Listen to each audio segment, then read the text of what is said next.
जय श्री राम। नमस्कार प्रिय मेष राशि वाले जातकों, आप सभी का स्वागत है। 2026 कैसा रहेगा? आपका करियर, वैवाहिक जीवन, व्यवसाय, प्रेम संबंध सब पर विस्तार से चर्चा करेंगे। आपको बताएंगे कि 2026 में कौन से वह ग्रह योग हैं जो आपको लाभ पहुंचाएंगे, किन किन क्षेत्रों में, विषयों में आपको सावधानी सतर्कता रखनी चाहिए एवं आपकी राशि के अनुसार कौन सा वह उपाय इस वर्ष आपको करते रहना चाहिए जिस उपाय को करने के बाद पूरा वर्ष आपके पक्ष में रहे और फलदायी रहे। तो आइए प्रारंभ करते हैं मेष राशि से वर्ष 2026 का वार्षिक राशिफल। सबसे पहले एक सिंपल सूत्र समझ लीजिए। मेष राशि अग्नि तत्व की राशि होती है। ऐसे व्यक्ति पराक्रमी, लीडर क्वालिटी ऐसे व्यक्ति में होती है। नेतृत्व क्षमता के धनी, किसी भी क्षेत्र में हो, फील्ड में हो, आगे से रहकर काम करना पसंद करते हैं। थोड़े क्रोधी स्वभाव के, लेकिन ऐसे व्यक्ति की सबसे अच्छी खासियत यह है कि दूसरे की मदद के लिए हर समय तैयार रहते हैं। अपने आप को भी समस्या में डालकर दूसरों की सहायता के लिए, परोपकार के लिए तैयार रहते हैं। बस थोड़ा सा यह है कि क्रोध जल्दी आता है, लेकिन तार्किक और जायज बातों पर क्रोध तुरंत करते हैं, मतलब तुरंत रिएक्शन होता है ऐसे व्यक्तियों का। ऐसे व्यक्ति बहुत पराक्रमी होते हैं। तो ये तो अच्छी बात है मेष राशि के लिए। ऐसे व्यक्ति लड़ाकू, अपने गोल को अचीव करने में पूरी ताकत लगाते हैं। वर्ष 2026 का यदि देखें तो आपका चार्ट है यहाँ। शनिदेव आपकी राशि से द्वादश भाव में है। शनिदेव की 7.5 से आप पहले से पीड़ित हैं। प्रिय दर्शकों, आपको बताऊं कि शनिदेव की 7.5 के बाद भी 2026 वर्ष आपके लिए अच्छा है, कल्याणकारी है। तो इसमें कोई बड़ी बात नहीं है। बिल्कुल ज्योतिषीय तथ्यों पर आधारित एक एक चीज आपको बताएंगे, जिससे आपको समझ में आए कि सारी चीजें हम क्यों बता रहे हैं। प्रिय दर्शकों, इस वर्ष देव गुरु बृहस्पति पराक्रम भाव में है। सबसे अच्छा क्या होगा कि भाग्य का साथ इस वर्ष आपको मिलेगा। शनि की 7.5 जब होती है तो इसके 3 चरण होते हैं, प्रथम, द्वितीय और तीसरा चरण। वर्तमान में आप प्रथम चरण में इस पूरे वर्ष में रहेंगे और प्रथम चरण की 7.5 बहुत ज्यादा क्षति नहीं पहुंचाती। व्यक्ति अगर इस समय आपको 2-4 सूत्र बताऊंगा, अगर आप वो समझ लें और उसको फॉलो कर लें तो ये जान लीजिए कि 7.5 का नकारात्मक प्रभाव भी कई हद तक कम हो सकता है।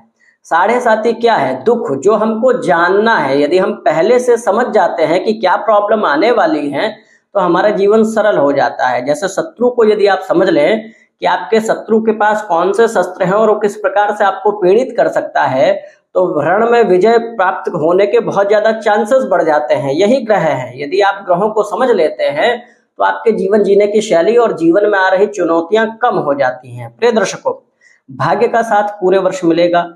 देव गुरु बृहस्पति पराक्रम भाव में रह के 2 जून तक आपके भाग्य स्थान पे पूर्ण दृष्टि अपने घर पे देंगे।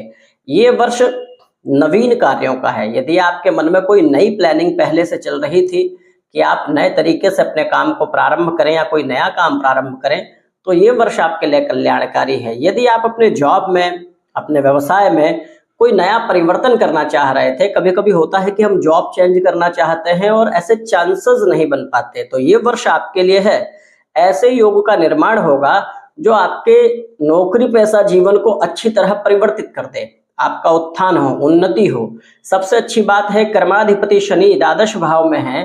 परिवर्तन से आपको लाभ भी मिलेगा। इस वर्ष यदि आप निर्णय लेकर, अपना निर्णय लेते हैं, एक स्ट्रेटजी बनाकर और परिवर्तन करते हैं, तो ये परिवर्तन इस वर्ष आपके लिए लाभकारी होगा और विशेष रूप से यात्रा संबंधित भी लाभ आपको मिलेंगे। यदि आप अपने जन्म स्थान से दूर कहीं व्यवसाय करना चाह रहे हो या फिर वर्तमान में जहां नौकरी या व्यवसाय कर रहे हो उस क्षेत्र को परिवर्तित करना चाहते हो, चेंज करना चाहते हो, तो ये वर्ष उसके लिए अनुकूल है।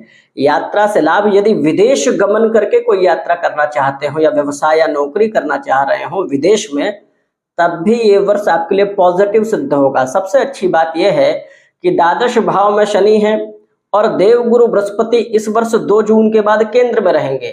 भौतिक सुखों का विस्तार होना, मतलब कोई भी व्यक्ति जब धन कमाता है तो उसका एक ये सूत्र रहता है कि खुद भी सुखी रहे और अपने परिवारजनों को भी भौतिक सुख दे पाए, और दूसरा मान सम्मान भी उसका बहुत अच्छा हो। तो देव गुरु बृहस्पति 2 जून से केंद्र में आ जाएंगे, मान सम्मान की वृद्धि होगी, साथ में भौतिक सुखों की वृद्धि। भौतिक सुख मतलब क्या हुआ? जनरल भाषा में समझिए कि भूमि, भवन, वाहन, हर कोई लग्जरी लाइफ जीना चाहता है और आप अपने जीवन में मेहनत कर रहे हैं, अपने आप को इस विकास भरे दौड़ भाग में आगे निकलने के लिए। तो ये स्थिति बहुत अच्छी हो जाएगी कि विकसित हो, भौतिक सुख हो, भवन का निर्माण का यदि सोच रहे हो, प्लानिंग कर रहे हो तो वो हो जाए। यदि आप सोच रहे हो वाहन इत्यादि क्रय करने का, भूमि इत्यादि, तो वो भी अच्छा हो। माता के स्वास्थ्य से लाभ, ये सारी चीजें अच्छी हैं। व्यवसाय और करियर में यदि परिवर्तन का सोच रहे हो, बहुत अच्छा योग है। इस वर्ष 2 जून के बाद भी स्थिति आपके अनुकूल हो जाएगी। प्रिय दर्शकों, विद्यार्थियों के लिए भी ये वर्ष बहुत अच्छा है। यदि आप विदेश में विद्या अर्जन करना चाह रहे थे या प्रयासरत थे, इस वर्ष योग बन सकते हैं।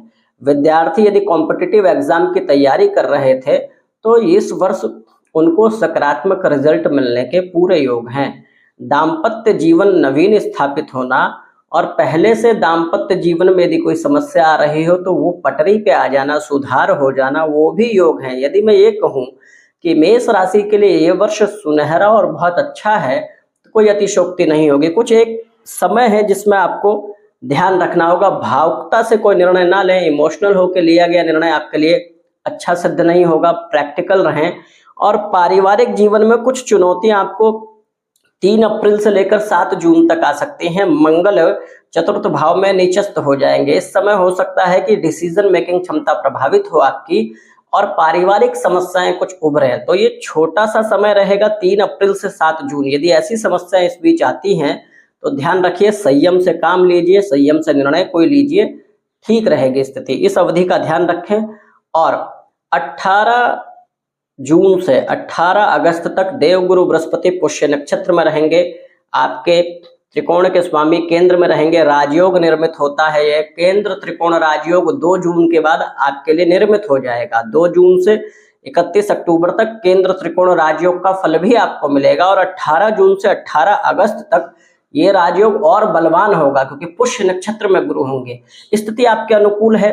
संयम और एक प्लानिंग के तहत अपनी कार्यशैली करेंगे तो बहुत अच्छा रहेगा। उपाय क्या करना चाहिए जान लीजिए। प्रिय दर्शकों, मंगलवार के दिन तांबे के सिक्के को जल प्रवाहित 5 तांबे के सिक्के ले लीजिए और उसको जल में प्रवाहित कीजिए अपनी मनोकामना मांगते हुए या हनुमान जी का ध्यान करते हुए। ये बहुत अच्छा रहेगा।